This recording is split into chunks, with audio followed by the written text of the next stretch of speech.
Olá pessoal, sou Vitor Guerra, médico radiologista pela USP e idealizador do perfil Vida de Radiologista. Hoje a gente vai começar com o nosso curso de Anatomia e Propedêutica Radiológica focada na tomografia, tá? Começando hoje então com o meu tema preferido, já que eu sou neuroradiologista, neuroanatomia, tá bom? Na aula de hoje a gente vai falar um pouquinho sobre a anatomia e como analisar essa tomografia de crânio, tá? Só que antes de começar com a parte teórica em si, a gente precisa entender o que é a tomografia, tá? A tomografia é um método de imagem que é feito com a mesma radiação que o aparelho de raio-x, tá? Ela utiliza feixes de raio-x que atingem o paciente em ângulos diferentes e aí acoplado a essa máquina de tomografia tem um computador, um software, tá? Que faz todo o processamento dessas imagens e entrega para a gente uma imagem 3D, ou que a gente chama de volumétrica, tá bom? Das vantagens da tomografia. Ela é rápida, né? Se você vê um exame de tomografia feito, às vezes, em alguns segundos. Tem uma ótima resolução para osso e também para partes moles, apesar que a ressonância como definição para definição de partes moles, fazer a diferenciação de estruturas com densidade de partes moles, a ressonância é um pouquinho melhor. E também ela hoje está facilmente disponível, tá? O aparelho de tomografia é um pouquinho mais barato do que o da ressonância. A gente encontra muitos aparelhos de tomografia espalhados pelo país, então ela é mais fácil da gente ter acesso, do paciente conseguir fazer esse exame. Em compensação, a sua desvantagem é que ela utiliza radiação, né? E, como eu falei, às vezes para a definição de lesão de partes moles, a ressonância é melhor. Então, aqui só para a gente entender como é que funciona a aquisição dessas imagens, isso daqui é um aparelho de tomografia sem aquela capa protetora, tá? E aqui nessa estrutura é de onde saem os feixes de raio-x, né? O feixe de raio-x. E essa estrutura aqui é a estrutura aonde vão chegar esses feixes de raio-x, tá bom? Então, e o paciente passa aqui no meio, né? Então o feixe de raio-x sai daqui, passa no paciente e alguns chegam aqui. E aí o software faz todo aquele processamento para a gente ter a imagem final, tá? Só para vocês terem uma ideia de como funciona. Então esse feixe de raio-x vai rodando, o paciente passa ali no meio, e é até um pouco assustador, né? E no fim, a imagem é formada, tá? Quais são as principais indicações da tomografia de crânio no contexto ali da urgência e emergência? Disparado o TCE, né? o trauma, é a principal indicação. Então, vozinho que cai e bate a cabeça, criança que cai também, paciente jovem politraumatizado, casos de cefaleia, super comum, grande chance de você talvez já ter feito uma tomografia de crânio por queixa de cefaleia, os AVCs, obviamente, infecções e também casos de hidrocefalia, paciente que tem hidrocefalia, às vezes aparece com déficit novo ou rebaixamento de nível de consciência, e aí o pessoal pede também tomografia, tá bom? Quais são as estruturas intracranianas, tá? Para baixo do osso ali. Mais externamente, a gente tem as meninges, né? Desde a dura mater, a aracnoide e a pia mater, e os espaços entre elas, né? O espaço subdural e o subaracnoide. Os espaços licóricos em si, né? Os ventrículos cerebrais, os sulcos, as fissuras, as cisternas, os vasos intracranianos, tanto do sistema arterial quanto do sistema venoso, e o encéfalo, o parênquima em si ali, né? Que a gente tem o cérebro, o tronco cerebral e o cerebelo. Então vamos passar um por um rapidinho, só para a gente ter uma ideia de como funciona essa anatomia, para a gente entender melhor na imagem, tá? Então esse daqui é um corte coronal, bem daqui de cima assim do crânio, tá? Aqui é o osso e essa curvinha aqui é a sutura sagital, tá bom? Então, logo abaixo do osso, a gente está falando agora sobre as meninges. A gente tem colado no osso, literalmente colado, a dura mater, essa amarelinha, veja que ela é mais espessa, tá? Agora, abaixo da dura mater, a gente tem duas meninges mais fininhas, tá? Que é a aracnoide, esse fiozinho que a gente vê aqui, e a pia mater, que é esse vermelhinho que a gente vê aqui. Então, entre a dura mater e a aracnoide, a gente tem esse espaço verdinho claro aqui, que é o espaço subdural, abaixo da dura. E entre a aracnoide e a pia mater, que é esse espaço verdinho aqui, a gente tem um espaço subaracnoide, tá bom? É aqui que a gente vai identificar os hematomas subaracnoide, subdural e o epidural, que fica acima da dura mater, que é um espaço que não existe, porque a dura mater é colada no osso, tá? Mas, principalmente relacionados a fraturas, esse espaço ele pode ser criado, né? Essa dura mater pode descolar e aí entra sangue ali, tá bom? E aqui em cinza, em azulzinho claro aqui, é o córtex cerebral, tá bom? A dura mater também é chamada de paquimeninge. Lembra lá do colegial dos animais com paquiderme, com a pele espessa? A paquimeninge ela é mais espessa, né? Então ela é a dura mater. Em compensação, a lepto de delgado, né? De fino, as leptomeninges são a aracnoide e a pia mater, tá bom? Às vezes vocês podem encontrar o termo paquimeningite, leptomeningite, tá bom? Tá relacionado a isso. Então passamos agora para os espaços licóricos. Primeiro a gente vai falar aqui dos ventrículos, tá? A gente tem os ventrículos laterais, o direito e o esquerdo. Eles têm essa conformação semicircular aqui.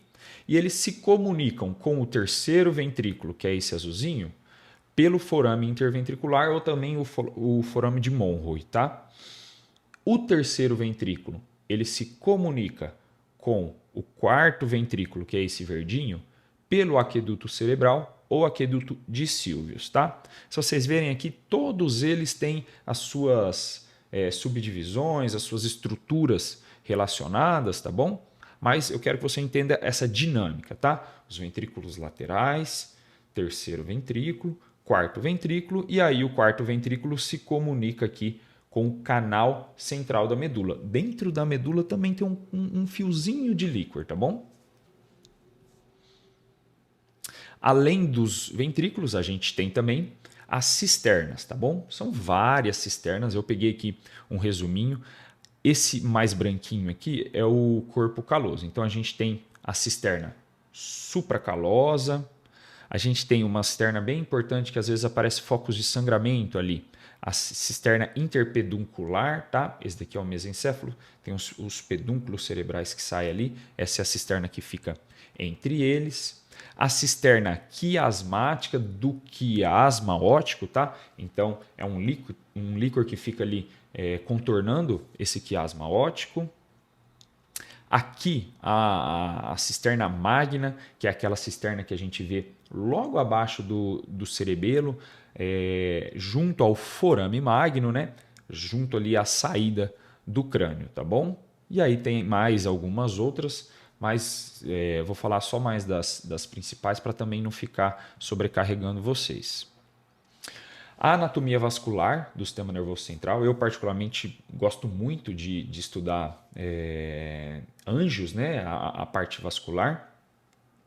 E eu gosto muito de, quando eu vou conversar, né, sobre a anatomia vascular, de explicar a lógica dessa vascularização do sistema nervoso central, porque essa lógica ajuda muito a gente a entender depois quando a gente for ter as aulas das patologias vasculares, tá?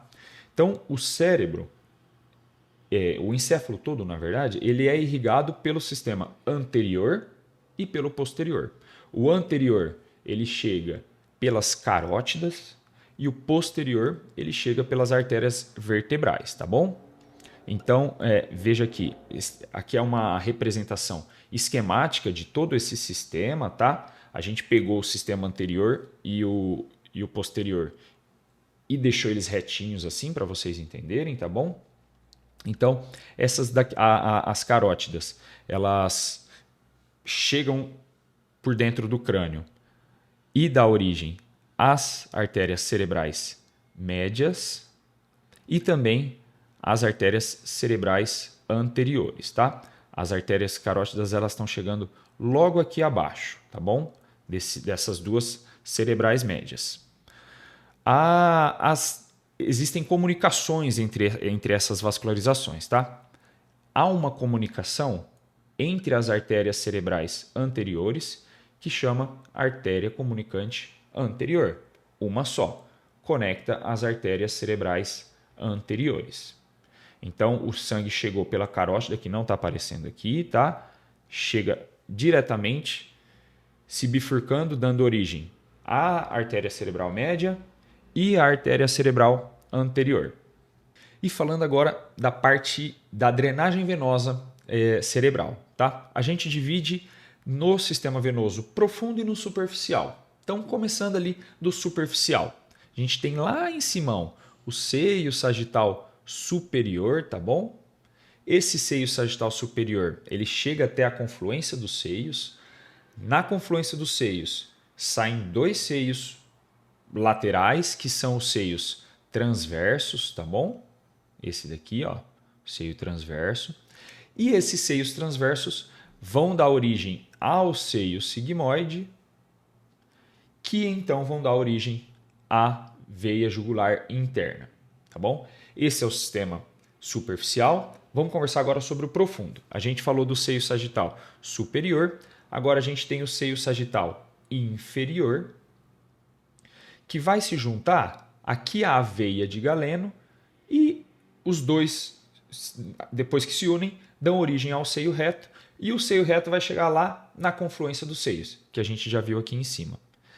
Antes da veia de Galeno, essa veia de Galeno ela é formada pela junção das veias cerebrais internas e das veias basais de Rosenthal, tá bom? Forma uma veia de Galeno que encontra com o seio sagital inferior, que forma um seio reto e cai na confluência dos seios, tá bom? Tudo isso daqui a gente vai ver com mais detalhe na aula de anatomia vascular, tá? Então vamos lá. Bem rapidamente, a gente precisa entender alguns conceitos para entender depois alguns achados da tomografia, tá? Então a divisão anatômica do sistema venoso é feita em sistema venoso central, periférico. O central, encéfalo e medula, e o sistema nervoso periférico, os gânglios, os nervos periféricos, tá bom? 30 segundos de histologia. O neurônio é a unidade funcional do sistema nervoso e as células da glia é um conjunto de células que dão suporte para esse neurônio. O neurônio ele é constituído pelo corpo cerebral e pelo axônio. O corpo cerebral ele fica acumulado em algumas regiões do encéfalo, como no córtex e nos gânglios da base ali, tá? Então esse corpo celular fica lá e essa região ela é formada então por substância cinzenta. O axônio é onde está todo o resto, né? É onde está passando, fazendo as comunicações dessas regiões. Que essa região então recebe o nome de substância branca, tá bom? E como vocês podem imaginar, a substância cinzenta ela é muito mais densamente povoada, porque tem os corpos celulares que são mais gordinhos ali, estão todos um junto do outro, enquanto a substância branca é formada por um monte de feixe de axônios. Divisão estrutural do encéfalo. Então é formado pelo cérebro, pelo tronco encefálico, que então é formado pelo mesencéfalo, bulbo, ponte e bulbo, e o cerebelo, tá bom? E vamos falar um pouquinho agora também sobre a divisão anatômica do telencéfalo, né, do cérebro em si, que é dividido em dois hemisférios, né, o hemisfério direito e esquerdo, e em 5 lobos. O lobo frontal, que é esse vermelho, o lobo parietal, Dividido aqui entre eles fica o sulco central, tá? Que é bem importante porque a área motora primária tá nessa região, tá? Então tem o sulco central e tem o giro pré-central e o pós-central, onde está relacionada ali a área motora e sensitiva primária.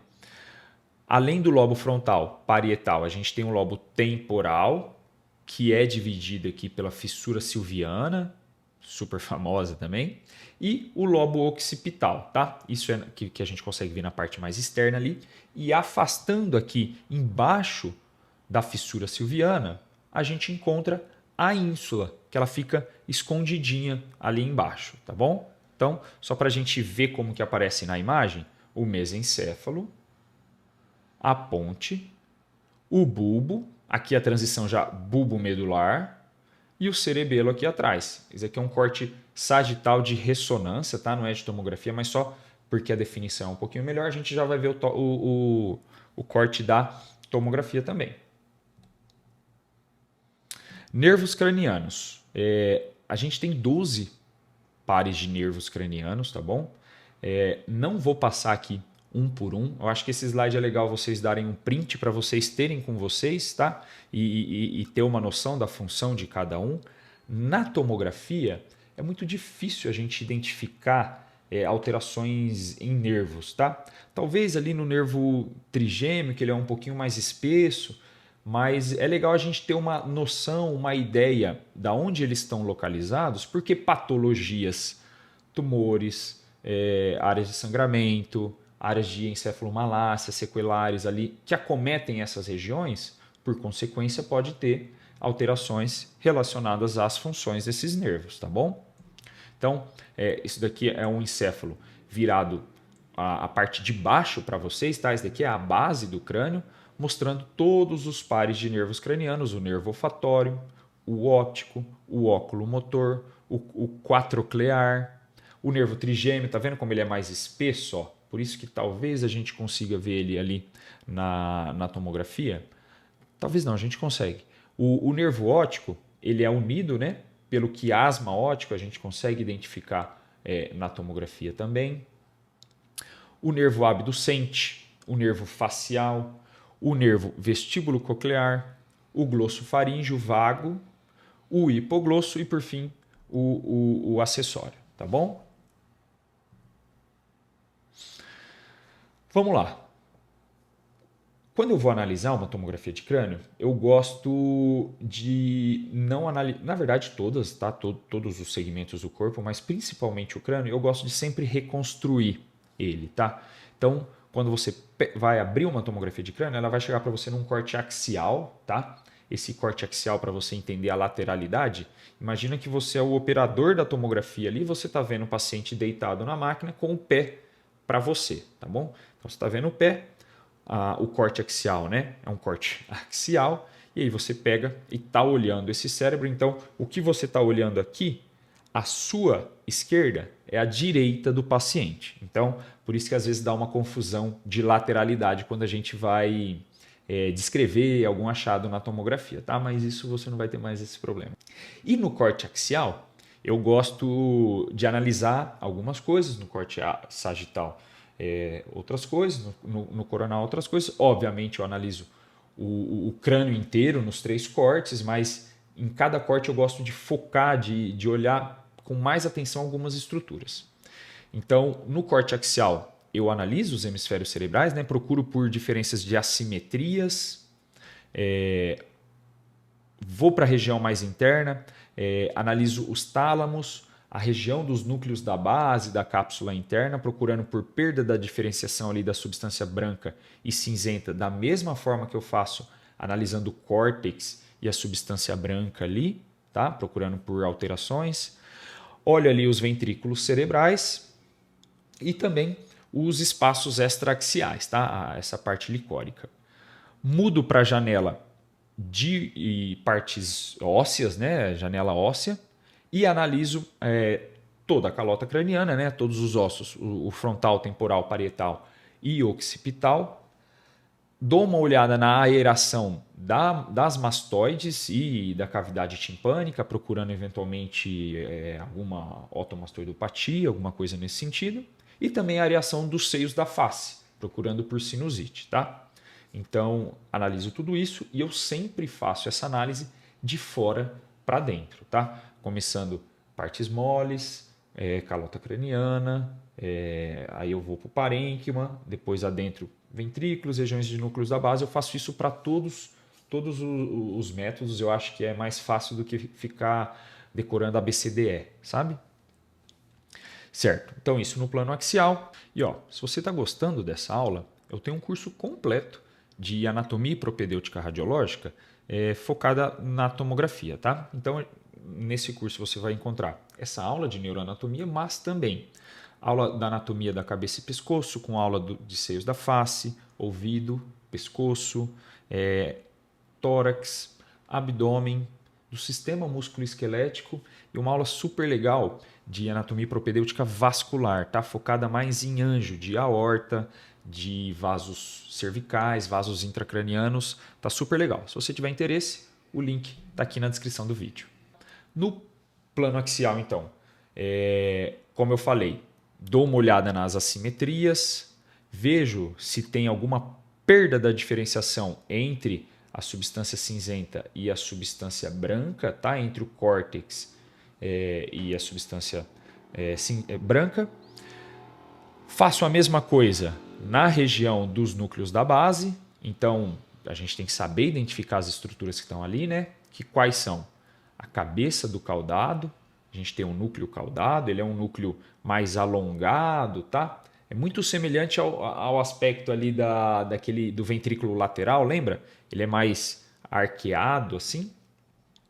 Então, aqui nesse corte a gente tem a cabeça do núcleo caudado, a gente tem o núcleo lentiforme, que na tomografia a gente não consegue diferenciar, mas na ressonância a gente consegue. Ele é formado, na verdade, por dois núcleos, o putame e o globo pálido, tá? O putame mais externo e o globo pálido mais interno.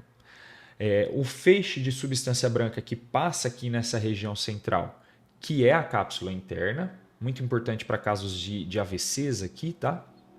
E os tálamos, tá? Tálamo também aqui é um conjunto de substância cinzenta. Reparem como a substância cinzenta, a densidade da substância cinzenta do córtex é a mesma aqui, ó, da região dos núcleos da base e do tálamo, tá vendo? Dou uma analisada nos ventrículos laterais, avalio se estão simétricos também, tá? Aqui está quase aparecendo o terceiro ventrículo, né? Que é aquele que vai ser formado pela junção ali dos dois ventrículos laterais. Aqui, além do ventrículo, do espaço licórico do ventrículo, também dou uma analisada nos sulcos, tá bom? Para ver se tem alguma área de alargamento ou apagamento desses sulcos.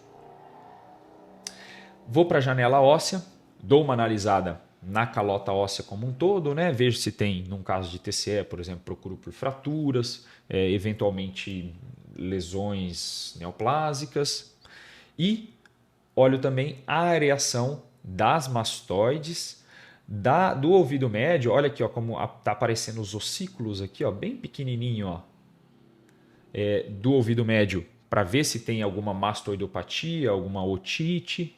E também olho a areação dos seios da face